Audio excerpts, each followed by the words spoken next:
कोल्हापूर जिल्हा आराम बस वाहतूक संघटनेच्या शिष्टमंडळानं मंगळवारी पोलीस अधीक्षक योगेश कुमार गुप्ता यांची भेट घेतली.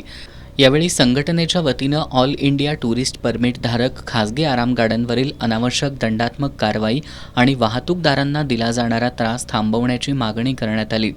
संघटनेचे अध्यक्ष सतीशचंद्र कांबळे यांनी अप्पर पोलीस महासंचालक वाहतूक यांचं 3 जुलै 2025चं परिपत्रक, सर्वोच्च न्यायालयाचा निर्णय, केंद्र सरकारची 18 एप्रिल 2023ची अधिसूचना यांचे संदर्भ देत खासगी आराम बस वाहतूकदारांना प्रवासी घेण्यासाठी मज्जाव करू नये अशी मागणी केली. आराम बस वाहतूकदारांच्या माध्यमातून शासनाला रस्ते कर, टोल, जीएसटी, आयकर, विमा, परमिट शुल्क, फिटनेस शुल्क, प्रदूषण नियंत्रण प्रमाणपत्र, महानगरपालिका कर, गुमास्ता परवाना कर आणि करमणूक कर असे 12 प्रकारचे कर भरून कोट्यवधी रुपयांचा महसूल मिळवून दिला जातो.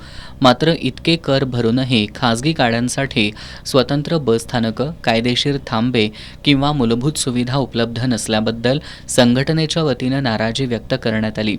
यावेळी गौरव कुसाळे, दिलदार मुजावर यांनी वाहतूकदारांच्या अडचणी मांडल्या.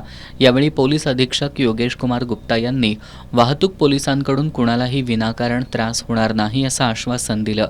मात्र खासगी आराम बस वाहतूकदारांनी बेशिस्तपणे वाहनं पार्किंग करू नयेत, वाहतुकीला अडथळा होईल अशा ठिकाणी वाहनं उभी करू नयेत, अन्यथा कारवाई केली जाईल असं सांगितलं.